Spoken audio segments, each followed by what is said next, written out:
Welcome back to the Culture of the Future lecture series promoted by CETAPS. CETAPS, the Center for English Translation and Anglo-Portuguese Studies, is a dynamic research center based at both the University of Porto and the Nova University Lisbon. CETAPS brings together more than 100 senior and junior researchers with a common purpose of promoting research with high national and international reach. For our latest initiative, Cultures of the Future, we're bringing together scholars and institutions from all over the world to help us reflect on how we, as literary and cultural scholars, can be actively engaged in the creation of better worlds. This lecture is delivered by our first invited speaker, Professor Jennifer Wagner-Lawlor, and it's titled Plastics, Untiring Solicitation, Geographies of Myth, Corporate Alibis, and the Plaesthetics of the Matacão. Wagner-Lawlor is Professor of Women's, Gender, and Sexuality Studies and English at Pennsylvania State University. She is a former president of the Society for Utopian Studies and has published prolifically in the field, namely 2 excellent monographs, Postmodern Utopias and Feminist Fictions. She is the author of dozens of book chapters and articles in utopian studies, feminist studies, and contemporary women's writing. And more recently, she co-edited with Fátima Vieira and Peter Marks the Palgrave Handbook of Utopian and Dystopian Literatures.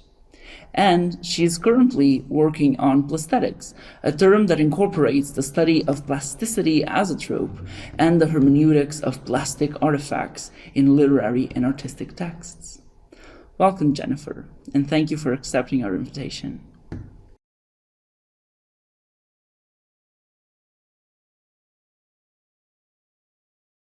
This lecture is entitled Plastics, Untiring Solicitation, Geographies of Myth, Corporate Alibis, and the Plaesthetics of the Matacão.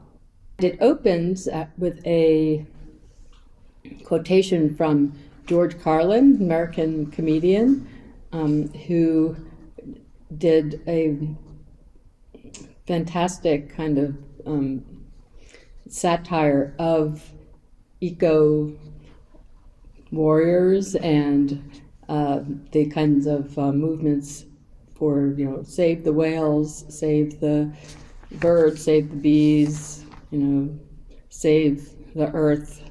He kind of pokes fun at this. And so this quotation is from that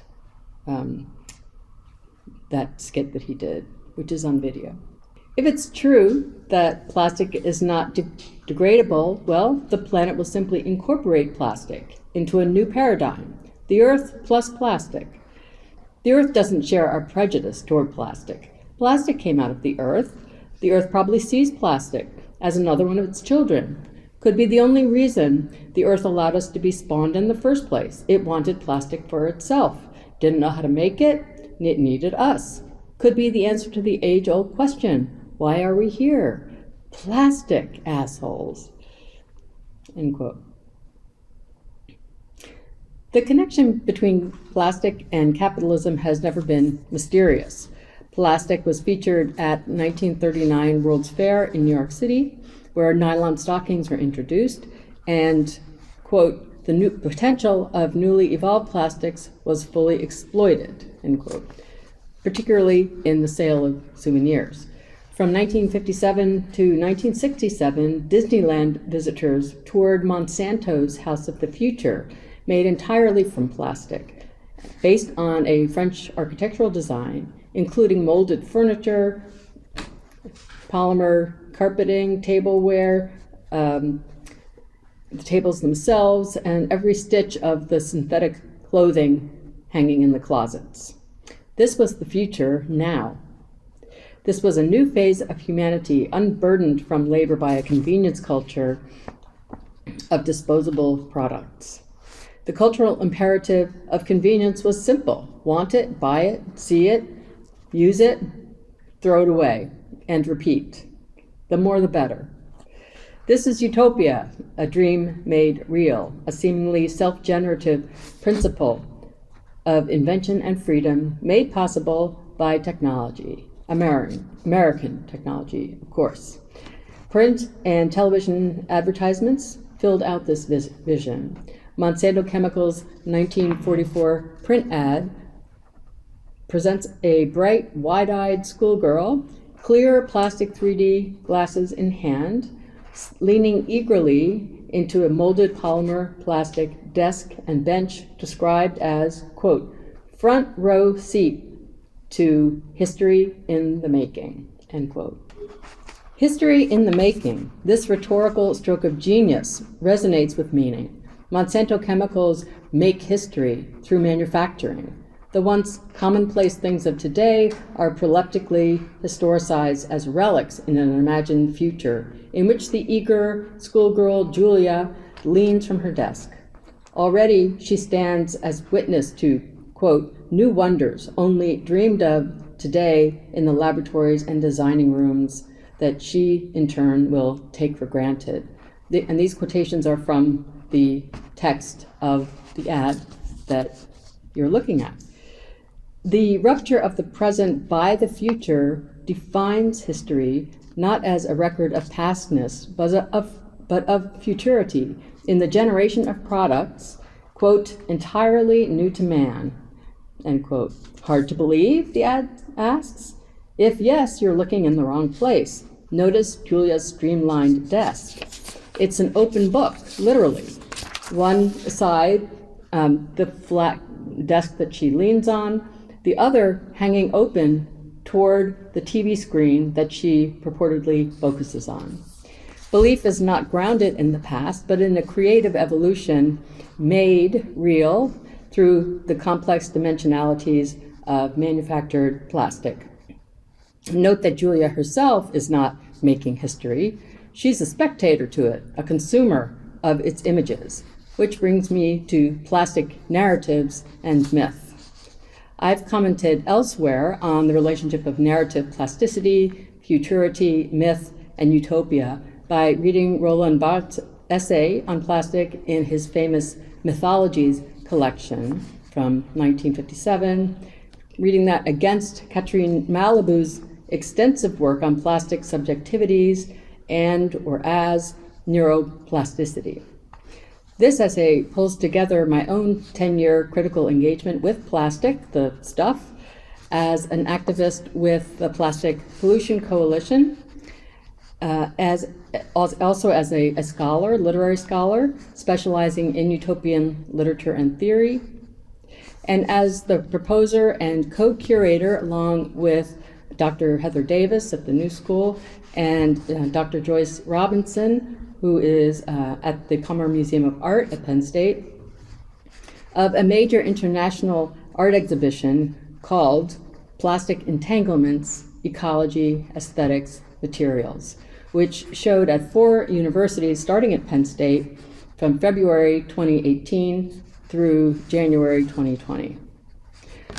Bart and Malabou have accompanied me all this way, and turning from the plasticity of narrative to narratives about plastic, Bart in particular remains essential. In the lengthy essay Myth Today, which concludes Mythologies, the critic analyzes not only capitalist myth, but the nature of myth itself as, only apparently, depoliticized speech. Bart says that he is, quote, impatient with the naturalness invoked to dress up reality, end quote, and wants to expose the semiotic duplicity of mythical invention and investments.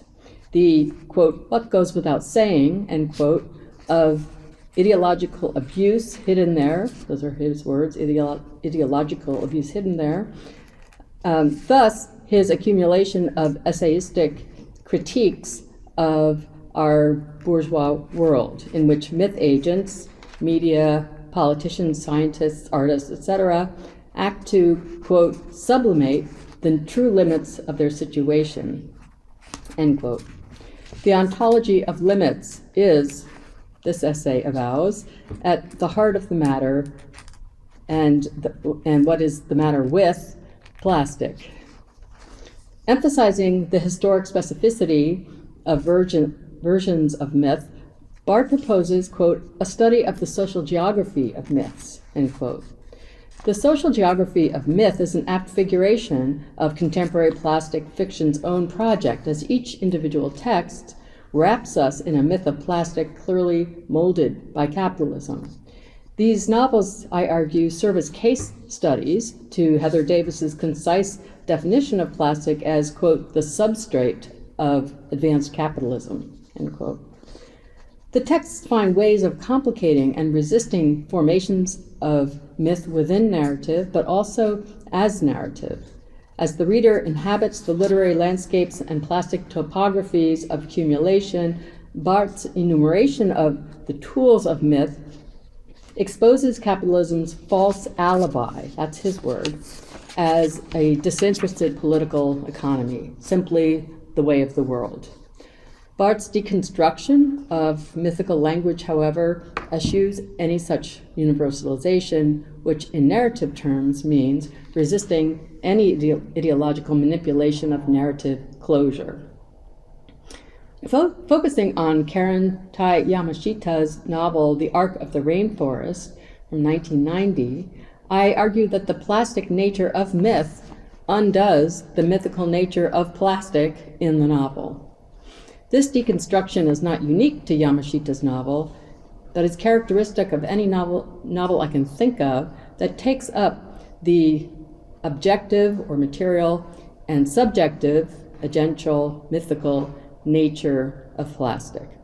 The ambivalence of each one of these novels reduces to a single proposition, that the material we call plastic is itself a betrayal of the quality of plasticity. These narratives often leave us at the brink of environmental and social catastrophe, if not fully involved in it. Yet that fact provides an opening for a prefigurative politics guided by a generative structuralization I call Plaesthetics, an aesthetics of formal indeterminacy belonging to the formalization of plasticity or metamorphosis. At an aphoretic crux where the meanings of myth lie, emerges what Uri Gordon calls a prefigurative politics of hope. Yamashita's post-human narrator, who is itself a little world, it's actually a little sphere of animate or sentient plastic, denies the possibility of hope to its final word, but the narrative itself offers another possibility.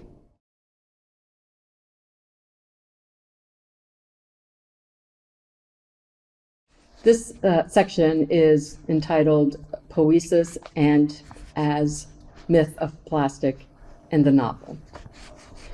Until the invention of the material itself that goes by the name, the word plastic was never a noun, but an adjective. It was not a substance or a thing, but a quality defined by its capacity to be formed and transformed by some agency or pressure. Change, metamorphosis, plasticity's ends and means are inseparable in the sense that if plasticity has some essential telos, it is to resist teleological finality. Critical thinkers and artists as early as the mid-1950s were already suspicious of the conflation of the substantial and insubstantial of history and myth that was accreting around this stuff and the idea of plastic. Roland Barthes' 1957 once overlooked essay entitled Plastic is an astonishing critique of the myth of plastic as a modern mythopoetic, that is, a myth of making modernity.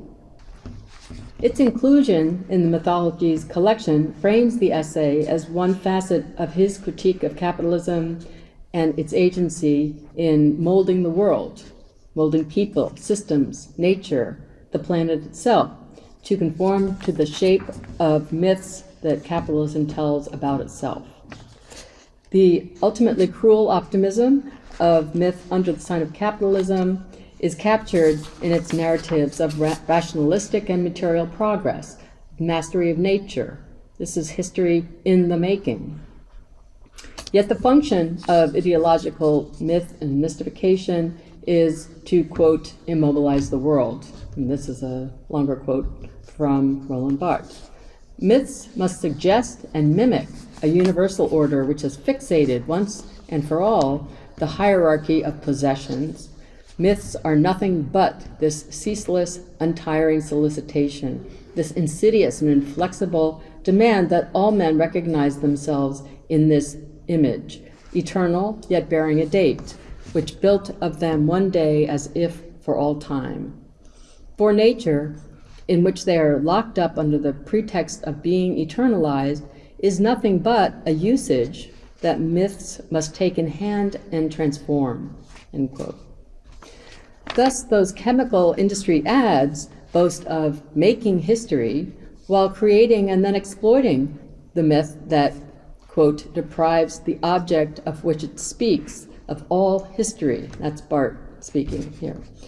In myth, he adds, history evaporates, end quote. With that evaporation, determinism and freedom too are sublimated. Quote, nothing is produced, nothing chosen. All one has to do is possess these new objects from which all soiling trace of origin has been removed, end quote. Barthes explicitly resents the confusions of nature and history, and when he writes this, he puts in parentheses with capital N and H in the description of our reality. I, Barthes, wanted to expose in the decorative display of what goes without saying the ideological abuse I believed was hidden there, end quote. So that confusion of nature and history and the confused description is, he says, myth. In a retrospective preface to a 1970 edition of Mythologies, Barthes describes his work of 13 years earlier as an effort to, quote, account in detail for the mystification which transforms petit bourgeois culture into a universal culture, end quote. The function of myth today, however, he says, is to empty reality. Quote, myth today has turned reality inside out. It has emptied it of history and has filled it with nature. He writes, understanding nature here as capital N, nature, a naturalized form of capitalist ideology. In the essay Plastic, therefore, Barthes refers to the material plastic as a, quote, quick change artist or quick change talent in its capacity to take on appearances, to change its surfaces, its forms, possessing no identity or essence of its own. Barthes brilliantly asserts that myth is an alibi, literally an otherwhere, alibi, which in common legal contexts typically implies innocence or non-responsibility. Myth is, he says, a conjuring trick. But Barthes gives us numerous memorable tropes for the semiotic operation he sees realized in the invention and sudden proliferation of plastic. Quote, the trace of a movement is one description he gives. Quote, the itinerary of a secret, end quote, a sudden conversion. Just as myth empties out meaning in order to impose another meaning, plastic devalues nature by naturalizing plastic's substantial artifice. Plastic partakes of its mythic identity precisely by reforming, quote, the relations between man and the world, end quote, in its image. The investment of modern plastics with this godlike capacity, however, is, of course, a false narrative offered in bad faith. There is a certain logic, therefore, in plastic's increasingly common role and increasingly complex figuration in contemporary fiction that takes up the possibility of environmental apocalypse. When the myth of plastic narrative betrays itself, the defensive posture is to threaten an ending. Thus, the aptness of Frederick Jameson's reminder that, quote, it is easier to imagine the end of the world than the end of capitalism. So as a corollary, I would add, it is easier to imagine the end of the world than a world free of plastic. Anticipating Barthes's later notion of social geographies of myth, he characterizes narrative space generated by myth as an alibi conforming to capitalist designs. The mythical image, however, imposes a, quote, relation of negative identity, and in parentheses, he writes, I am not where you think I am where you think I'm not, and activates a spatio-temporal gap. Barthes says, quote, the meaning of myth is always there to present the form is always there to outdistance the meaning. They are never at the same place, yet, under the sign of myth, there is no contradiction, end quote.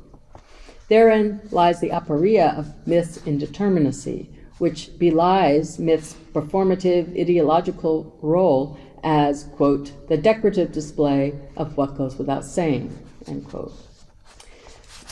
So in the essay Plastic, the material's takeover of the natural world's geography is troped as a, quote unquote, resurfacing of nature with polymer, quote, a sudden transformation of nature, unquote, the scope of which gives men pleasure, even amazement, as, quote, the measure of his power, since the very itinerary of plastic gives him the euphoria of prestigious freewheeling through nature, end quote. But this gesture toward a technological sublime is undermined by the assertion that plastic also, quote, figures as a disgraced material, lost between the effusiveness of rubber and the flat hardness of metal. It embodies none of the genuine produce of the mineral world, foam, fibers, strata. It is a shaped substance. Whatever its final state, plastic keeps a flocculent appearance, something creamy, opaque, and curdled, an impotence ever to attain the triumphant sleekness of nature, end quote. Characteristic of its disgrace, the story of plastic obscures its blatant imitation of a much older myth that places life in, quote, the plastic hand of God, end quote, whose manufacture makes visible the ubiquity of his own, God's own, complete and finished divine forms. Barthes's essay traces plastic's diminishing of nature's ancestral function, and he says, nature is no longer the idea, the pure substance which is to be regained or imitated. An artificial substance, more fecund than all of the world's deposits, will replace it, will command the very invention of shapes, end quote. The ultimate substitution is made, and Barthes says, quote, the whole world, even life itself, can be plasticized, since, I am told, plastic aortas are beginning to be manufactured, end quote. Barthes' disquiet in seeing the ubiquity of plastic as a replacement material for nature itself presages a future imaginary populated by citizens unconscious of their conformity to regulatory ideological formations. This, he implies, is the, quote, prefigurative politics of advanced capitalism. Its apocalyptic end, the universal plasticization of life, a real possibility. In a parallel way, Barthes finds, quote unquote, sickening in myth, quote, its resort to a false nature, which is motivated to push away any other possible form or meaning, eliminating wonder or surprise or even an argument. This new material, plastic, is already becoming the basis for an aesthetics rooted in bad faith. Plastic's quick change talent, as he called it, of taking on appearances produces its artificial feel, its lack of warmth, the absence of any quote-unquote human touch. Plastic is, in other words, literally anesthetic as a word, not anesthetic, but anesthetic. Barthes is offended by the surfaces of plastic, but he singles out especially its hollow sound, an empty voice, even more indicative of its essential absence of meaning. As a material that can take any shape, plastic is at once anything and nothing, like myth itself. To a remarkable extent, plastic crystallizes the argument of the mythology's volume, that plastic betrays plasticity in the way that myth betrays futurity. The word betray comprises a crux. To betray is to be evidence of, or to unintentionally reveal, but also to maliciously reveal hidden information, to deliver that information to an enemy.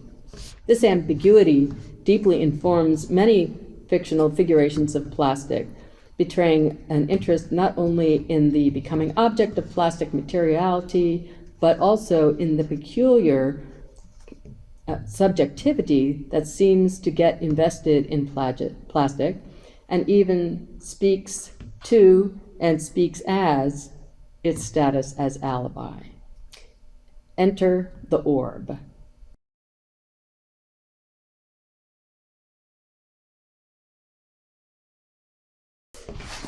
This section of the lecture is entitled Sacred Ground, the Plastic Geography of the Matacão. Karen Te Yamashita's Through the Arc of the Rainforest, from 1990, is an uncannily precise fictional worlding of Barthes's attribution of mythic, or even miraculous, status to plastic. Plastic's, quote, prodigious slide through nature, that's a quote from Barthes, is engendered by, as he says, a fashion for plastic that highlights an evolution in the myth of the simile, end quote. Plastic's manufactured likeness of the rarest natural substances invests the material with a powerful, enigmatic magic that seems to elevate it from substance to idea. Ubiquity made visible, Barthes famously says.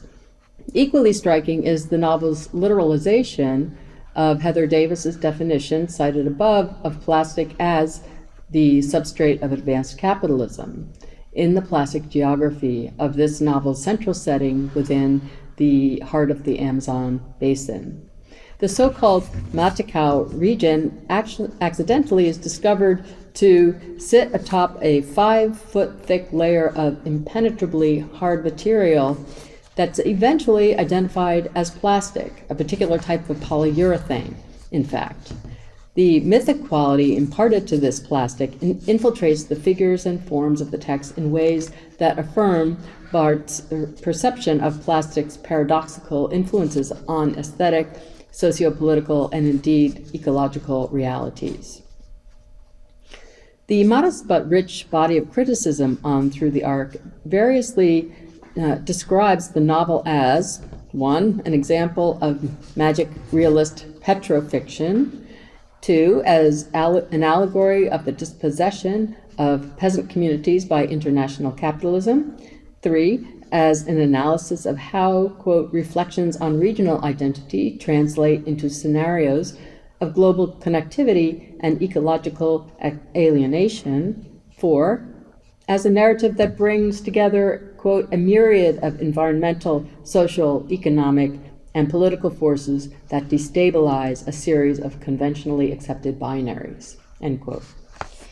Closest to my topic here is Amy Bang's assertion that the novel is a critique of, quote, the historical amnesia that often accompanies progress narratives, end quote, and that, quote, within the speculative space of the novel's ravaged rainforest are all sorts of discarded, forgotten, and disavowed histories, end quote.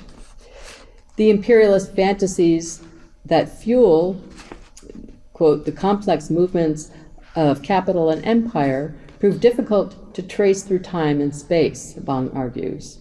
And right there, we see one figuration of Barthes's, quote, itinerary of a secret, end quote.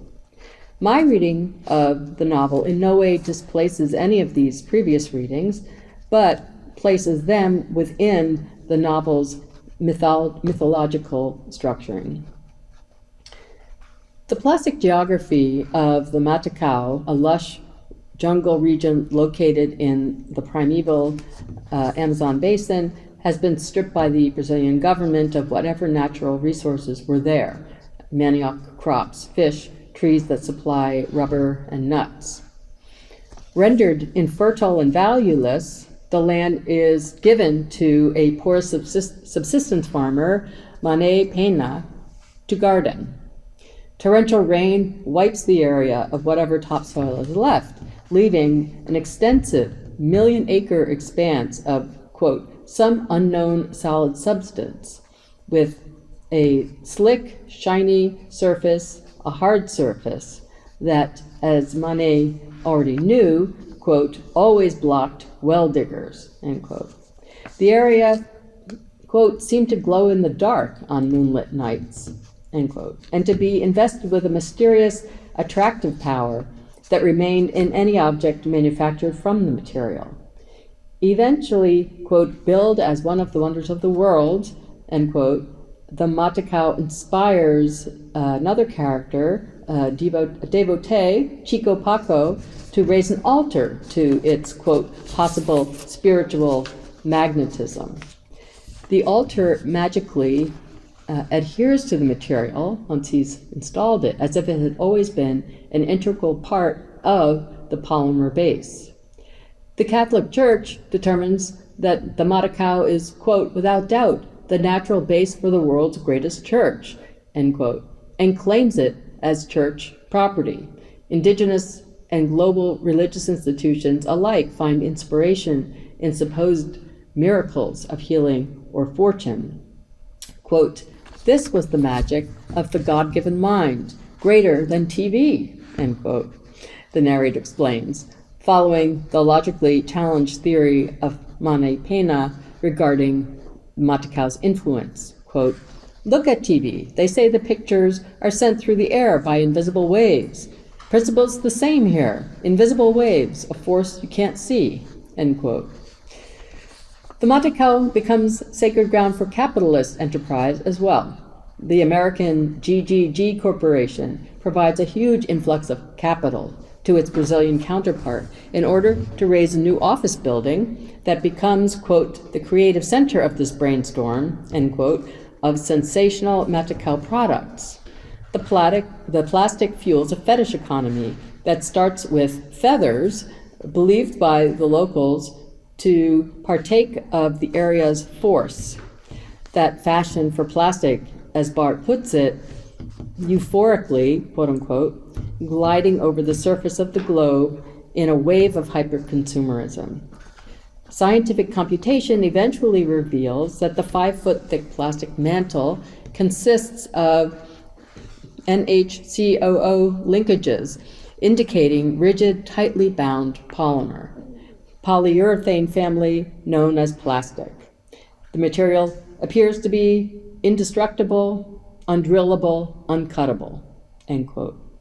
But when GGG, quote, cracked the code in drilling and extracting the stuff and can control it, the Matacão displays the infinite possibilities of its material capacities. Its plastic can, quote, assume a wide range of forms, molded into forms more durable and impenetrable than steel. It can form sheets, quote, as thin as tissue paper with the consistency of silk, end quote. It possesses a, quote, incredible ability to imitate anything, end quote.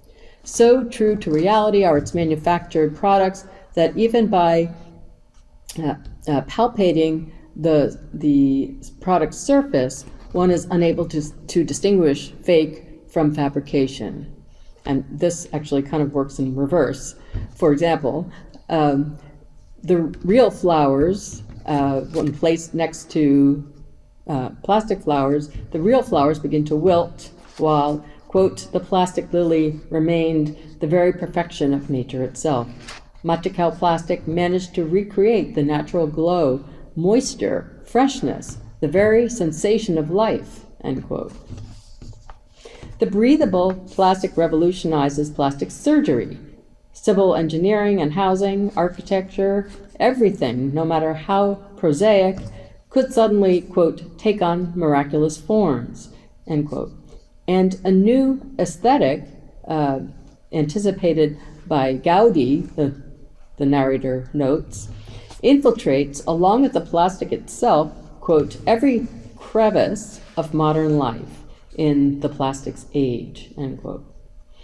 Moreover, the magical nature of plastic also makes it edible, and food manufacturers experiment with artificial food, quote, healthy, non-fattening, and non-cholesteric, end quote, and also, of course, could not spoil.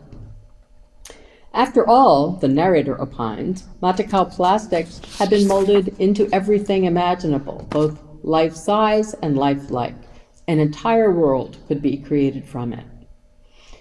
Later, the narrator must describe to us the sad deterioration of once healthy plastic flesh, quote unquote.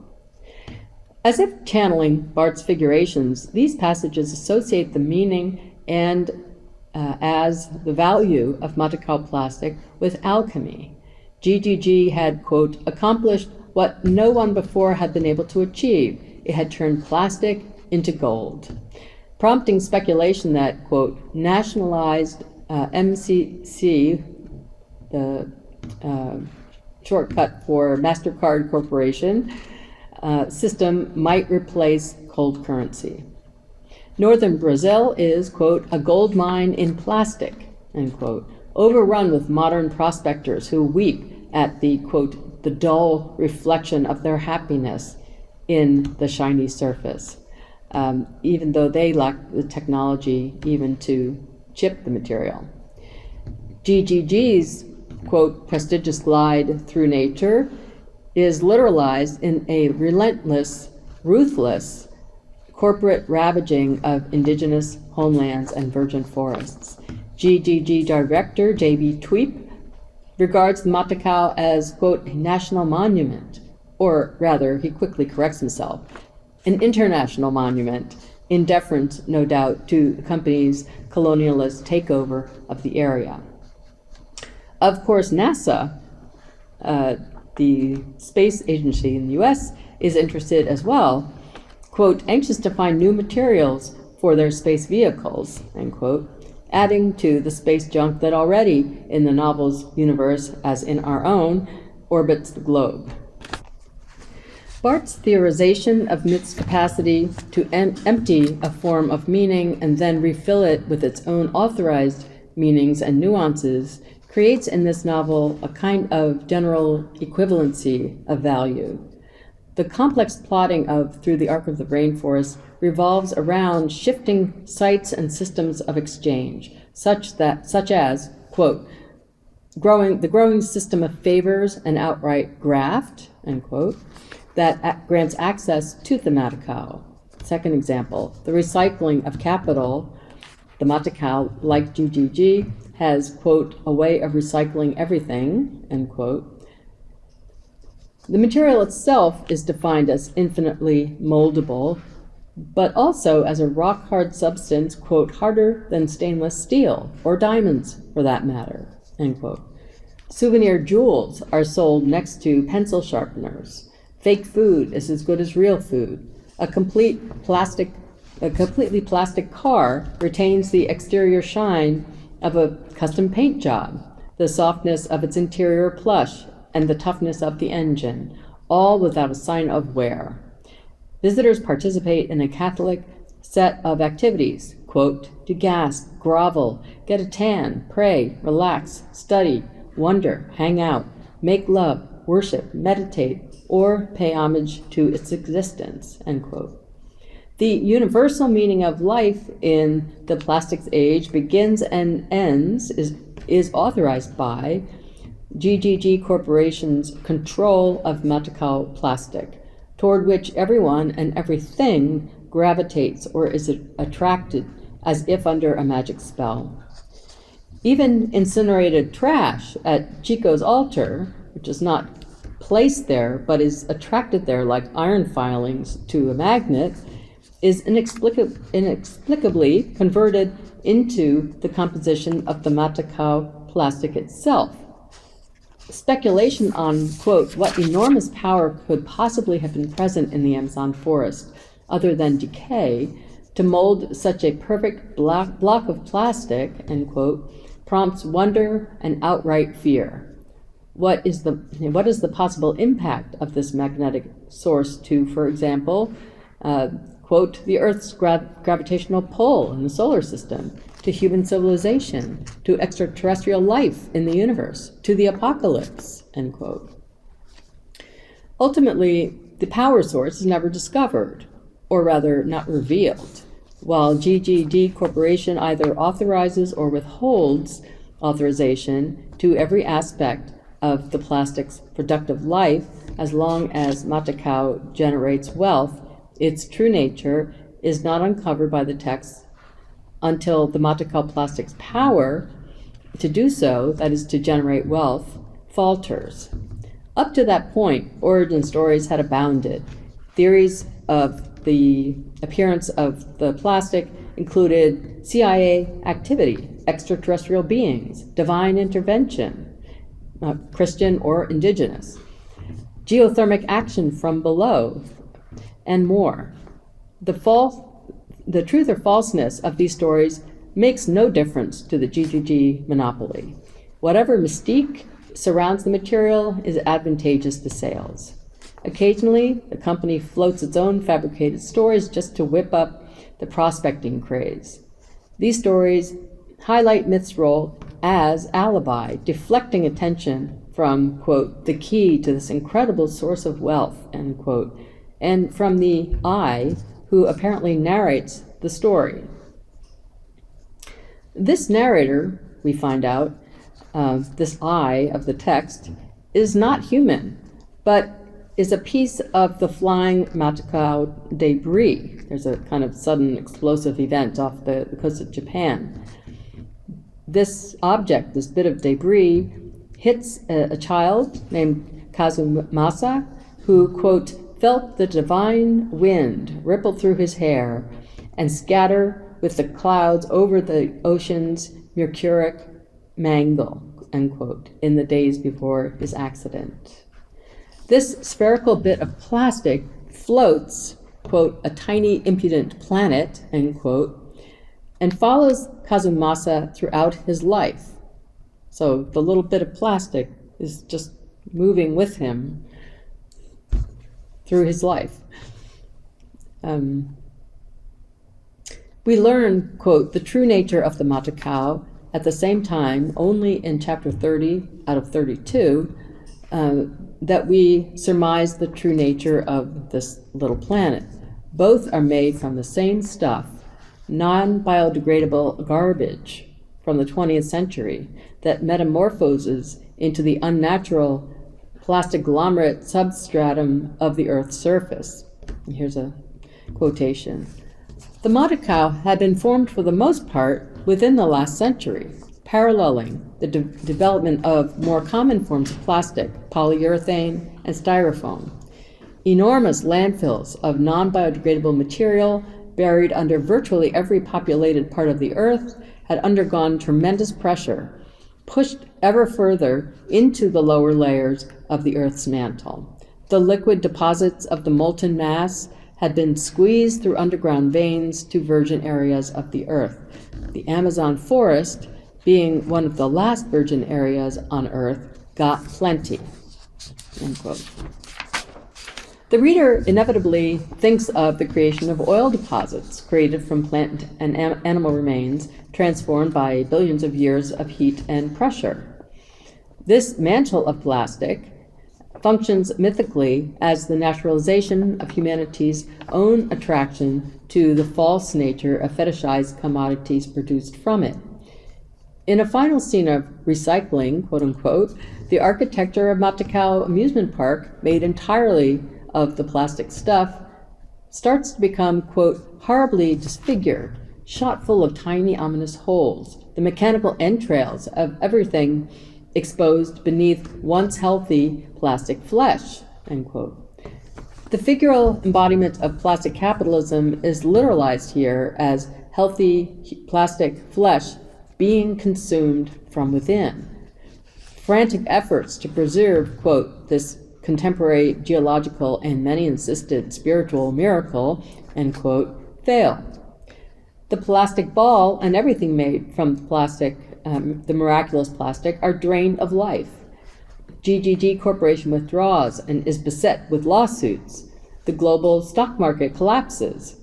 Even the GGG leader's quote-unquote golden parachute fails. He jumps from a 23rd floor window, but the parachute, too, was made from Matacão plastic and disintegrates while he's midair. On the novel's final page, we learn that, quote, the old forest has returned once again, end quote, to recycling in its own way by composting, quote, secreting its digestive juices, slowly breaking down everything into edible, absorbent components, pursuing the lost perfection of an organism in which digestion and excretion were once one and the same. But it will never be the same again. To an ecologically anxious reader, this sounds like a statement of failure and regret. We've lost the battle. And yet, whose voice is this? And what is this it that will never be the same? Is it the whole sad history of the Matacão, the one being narrated by the floating satellite, which has already recounted its own death, disintegration, but somehow keeps on talking? Is it the returning forest, recovering the, quote, whole world of Matacão plastic geography and seeking its lost perfection, quote unquote, as a complex, self-sustaining organism? Or is that sense of failure implied in the words, quote, but it will never be the same again, end quote, an indication of capitalism's failure to contain its own essential contradictions? An unwitting betrayal of capitalism's inevitable self-destruction by its own self-contradictions. Why does the orb claim clairvoyance, its memory, quote-unquote, complete, only to coyly close with this provocation, quote, whose memory, you are asking? Whose indeed? End quote. In fact, the narrative opens with the as yet unidentified non-human narrator explaining that he is, quote, brought back by a memory, end quote, reborn, quote, like any other dead spirit, end quote, among local devotees of the candomblé religion. The orb, therefore, quote, has become a memory, and as such, am commissioned to become, for you, a memory. Commissioned? By whom? And for what? A dead spirit's voice that disclaims identity, yet would become our memory and claims the controlling consciousness of the novel's narrative voice? What coy god trick is this? In Barthian terms, this joining of beginning and end makes perfect sense. In Yamashita's opening pages, the narrator satellite spins into play Myth's, quote, untiring solicitation. That was Barth's characterization of the seductive quality of mythical figuration, which, like the satellite itself, quote from Barth, demands that all men recognize themselves in this image, eternal yet bearing a date, which built of them one day as if for all time, end quote. Barth notes that myth creates, quote, a relation of negative identity, end quote. Nothing in itself, but invested with a shape at different times and places. The orb, a self-universalized figuration of plastic priority, claims to haunt not just the text, but the world beyond the text, a gesture of appropriation that Barth names as one of the 7 principal rhetorical figures of bourgeois myth. The privation of history, that's this rhetorical figuration. The privation of history. Being of the plastic geography of the Matacão myth, the satellite represents itself as at once past, present, and future, the perfect legacy of the Matacão as, quote-unquote, the whole world. Now formless and immaterial, the non-entity vacates itself from the responsibility of agency. It simply will become whatsoever it's commissioned to be.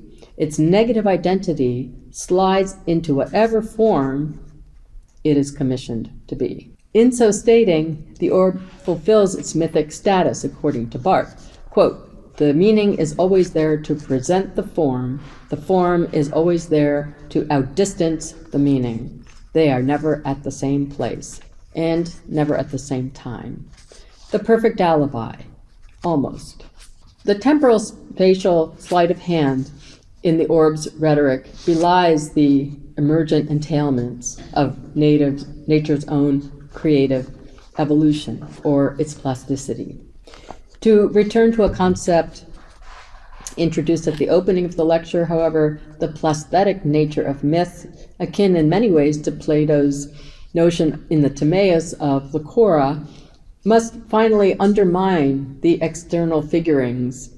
That's a quote actually from Jeanette Winterson, the external figurings of ideology, which is to say, Plaesthetics foregrounds plasticity's ontology of limits in the indeterminacy of a generative structuralization of forms.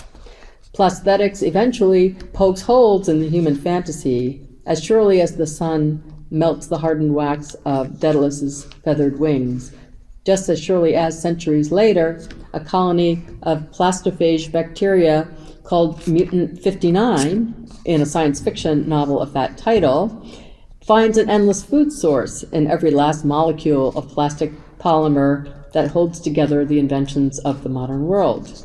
Like our own hybrid plastospheres of bacteria and virus, these little sparks of natural life, these Mutant 59 bacteria, just want to eat and reproduce, regardless of what humans have to say about it. While Icarus's fall to Earth resonates with tragedy, what reader of the novel Mutant 59 cannot help but laugh when a passenger jet filled with people begins disintegrating from the inside out? One plastic-coated wire and molded plastic seat frame, one luggage bin, pilot control stick, and polymeric joint at a time, until the whole set of metallic sections and the hapless passengers drop from the sky. Myth is capable of any mode or form, the tragic as easily as the farcical. As a materialization of advanced capitalism's aspirational seizure of the entire surface of our planet, and indeed below the surface, to comprise what artist Pamela Longobardi calls the archive of the future, plastic products nonetheless betray plasticity's generative disposition toward the future. That's a quote from Uri Gordon, the generative disposition of the future. The paradoxical nature of plastic and of myth are entangled to form a space of deconstruction and critique, Plaesthetics. As Gordon's notion of prefigurative politics proposes, we might consider, even as we acknowledge the possibility, if not the likelihood, of environmental catastrophe, a contemporary, quote, anxious form of hope that resists the universalizing designs of advanced capitalism. This hope lies within the germ of becoming plastic, recovering the essential restlessness of plasticity itself. And this is my conclusion: there is no away. In the mathematical language of numbers and ratios, the raw data tell the real story of unchecked flows of plastic waste circulating in expanding jars of trash. Within what Charles Moore, the captain who sort of discovered the Great Pacific Garbage Patch, what Charlie Moore describes as the largest human garbage dump, quote, downhill of everything, end quote, the ocean.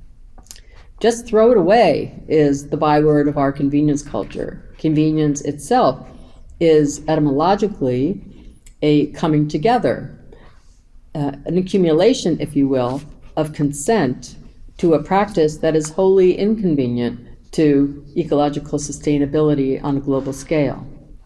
Like much involving the nature of plastic and its use in our contemporary world, however, there is productive, if more difficult, paradoxes at work. When the environmental slogan, "There is no away," challenged our culture of disposability, the words immediately hit home. The conveniently thrown away object is not present in either a spatial or temporal sense. Its short life is long ago, far away, and utterly unmemorable, since its sole purpose for existence is to be used. Once used, it is valueless trash to be tossed away. We get the slogan, "There is no away." But we also go on believing, or at least acting, as if a place called away actually exists. We believe in plastic's dematerialization, even as it materializes somewhere else, in some form. The consumer population worldwide continues to purchase and throw away all manner of products packaged in or made with plastic, a material that quite literally never goes away. Ultimately, plastic loses its plasticity entirely. It can no longer be recycled, downcycled, or upcycled to be anything other than an array of microplastics. There is no away, that expression has still excellent staying power. The irony of modernity's iconic industrial achievement, the invention of plastic, is the recognition, too late perhaps, that plastic has no past, nor has it ever gone away. It is ever present and ubiquitous because it can never be naturally digested, but simply breaks down into smaller and eventually microscopic bits. Beyond that, the sheer scale of the global consumption of plastic means that in ways we perhaps did not quite anticipate, Roland Barthes' famous characterization of plastic as ubiquity made visible is more right than he could have possibly known. The world is literally colonized by plastic, as Yamashita's text shows with great clarity. There are no places left which have not been incorporated into waste's production process, observes Jody Baker. Quote, "The problem is compounded because if the entire world becomes colonized, then there is no outside, no geographical other, no place left to put wastes. This is becoming the meta-crisis of late modernity," end quote. Could Barthes have imagined the ubiquitous of plastic now? Not in the sense he originally meant. The secret itinerary of plastic is no secret anymore. It ends up in landfills, waterways, gyres, and in that sense, plastic is ubiquity made visible. His sensibility was not particularly ecological. He was hardly thinking about the toxic essence of plastic, what that might do to our bodies or to a planet that has no natural system for getting rid of such a substance, as the Matacão orb points out. Plastic is immortality made visible, insofar as dead plastic lives, or at least exists, indefinitely. Away is our wild new imaginary, a powerfully mythical space where the reality of the West's economic complicity is obscured. Where is it located? At the plaesthetic fold between reality and myth that sits at the dystopian horizon of a social geography of the modern myth we call plastic. Thank you.